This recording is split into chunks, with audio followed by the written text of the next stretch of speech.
We have a very, very distinguished panel. Our third member will be here. I think he's on his way, Pedro Roig.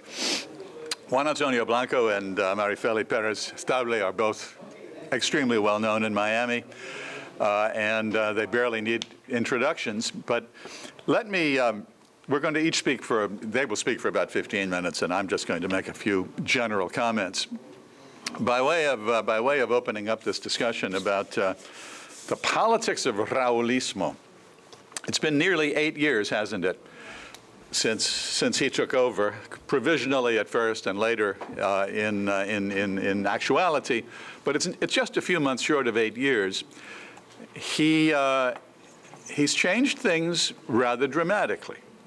He has managed to silence and sideline Fidel. We don't hear much from Fidel anymore. In fact, Fidel stopped writing his reflections more than a year ago. Fidel is out of the picture. Maybe not completely, but he's certainly sidelined.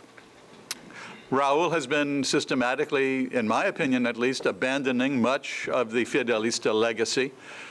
Raul has talked about the need to abandon paternalism, egalitarianism, and idealism, 3 words or concepts that perhaps more than any others symbolize and summarize the Fidelista lesson and dogma of the past.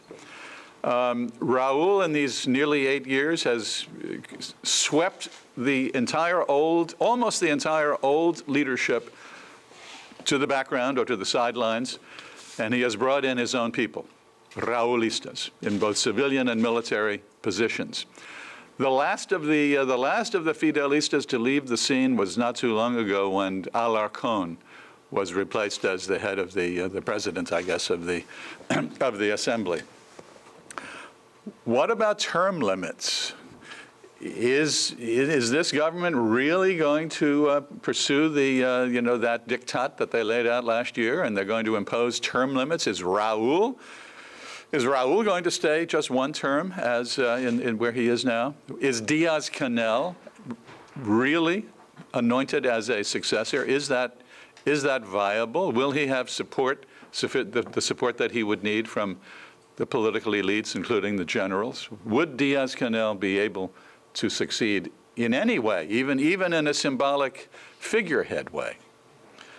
Raul didn't say anything about giving up his 4 stars as General Castro. He didn't say anything about stepping aside as first secretary of the Communist Party.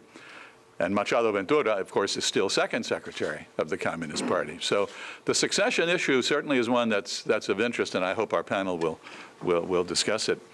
Social stability in Cuba seems to me, forgive me if you don't agree, but social stability in Cuba seems to me higher today than it has been in quite a long time, higher than it has been at many, many times over the 5 decades, the 50 odd years of the revolution.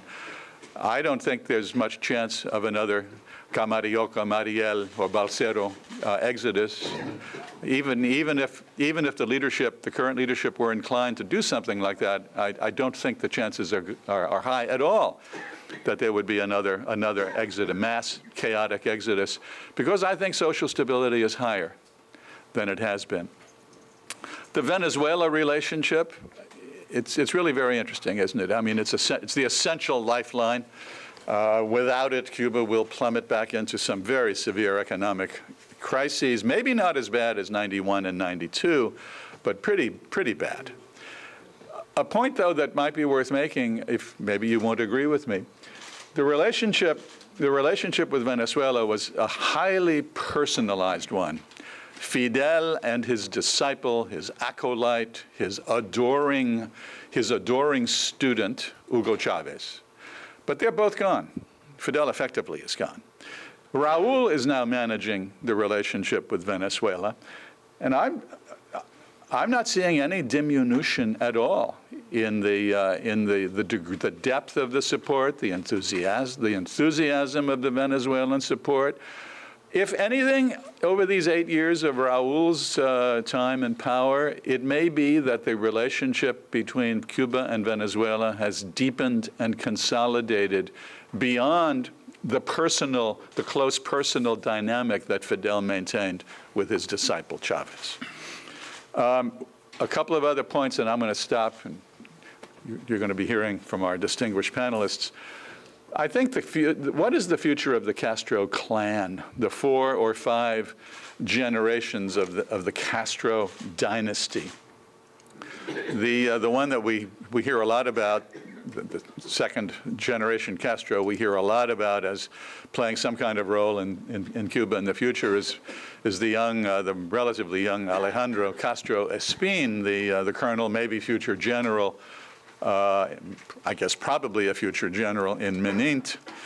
But what about all the other Castros? How many? There must be hundreds of them across all of these generations of that vast family.